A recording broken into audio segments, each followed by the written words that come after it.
So-called Vijayasai Reddy వచ్చి వినికిడి వార్తల ప్రకారం నేను ఇచ్చాను వార్త గుండెపోటు అనుకుని రెక్లెస్ గా బిహేవ్ చేసి నెక్స్ట్ డే సాక్షి పేపర్ నారాసుర రక్త చరిత్రాన్ని చంద్రబాబు నాయుడు చేతిలో గొడ్డలు పెట్టి గెలిచిన రాజకీయం అది. మర్చిపోతారా ఎవరన్నా? ఆఖరికి ఆ గొడ్డలే వీళ్ళ పట్ట ఏటయ్యి సునీత రెడ్డి షర్మిల రెడ్డి ఇద్దరు ఎన్నికల్లో జగన్మోహన్ రెడ్డికి అగేన్స్ట్ గా క్యాంపెయిన్ చేసి అతన్ని గద్ద దింపేదాకా కూర్చోవడానికి ఊళ్ళు లేకుండా కూర్చున్న క్యాటలిస్ట్ వీళ్ళు కూడా మహిళా శక్తి దింపింది వాళ్ళని. ఏ వివేకాన్ని హత్య చేసి ఏ వివేకారెడ్డి హత్యను మభ్య కింద లోపల పెట్టి హత్య ఎవరు చేశారు ఈ రోజు దాకా జనాలకు ప్రకటించకుండా ఇన్వెస్టిగేషన్ కోఆపరేట్ చేయకుండా ఎవిడెన్స్ స్పాట్ ని క్లీన్ చేసిన అవినాష్ రెడ్డిని ఈ రోజు దాకా అరెస్ట్ చేయకుండా కూర్చోవడం ఏంటి? ఎందుకు కూర్చున్నారు? అవినాష్ రెడ్డి అంత పెద్దోడా? అంత పెద్ద మనిషి అవినాష్ రెడ్డి?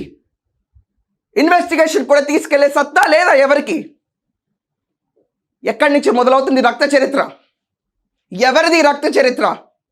ఎవరికి ఆపాదిస్తున్నారు ఈ రక్త చరిత్రని?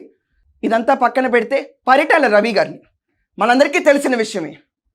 పులి, రాయలసీమ పులి, కష్టం ఉంది అన్న అని చెప్పిన ప్రతి ఒక్కరిని ఆదుకోవడమే పనిగా పెట్టుకున్న ఒక వ్యవస్థ Paritala Ravi.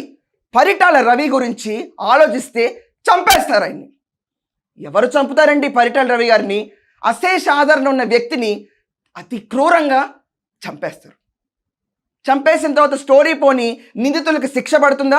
Traces of account ఎక్కడా లేకుండా ఎవరు ఎలా చంపారనేది లేకుండా తుడిచేస్తారు.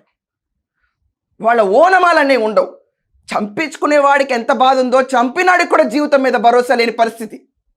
మర్చిపోతున్నారు అందరూ. మద్దెల చెరువు సూరి, అతని కళలో ఆనందం చూడడానికి మొద్దు సీను పరిటాల రవి గారిని చంపాడు. అది కూడా ఎలా దొరికాడు?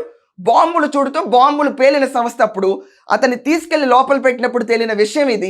ఆ శ్రీనును చంపడానికి డంబెల్స్తో ఏంటండి జైల్లో రామ్ కోట్ రాసుకునే ఒక ఓంకారు డిస్టర్బెన్స్కి ఉందని చెప్పి శ్రీనుని డంబెల్స్ పెట్టి చంపేస్తాడు. సూరి కూడా చనిపోతాడు. పరిటాల రవిని చంపిన వాళ్ళందరూ ట్రేసెస్ లేకుండా అయిపోతారు. మర్చిపోయారా గతం? ఎవరన్నా మర్చిపోయారా?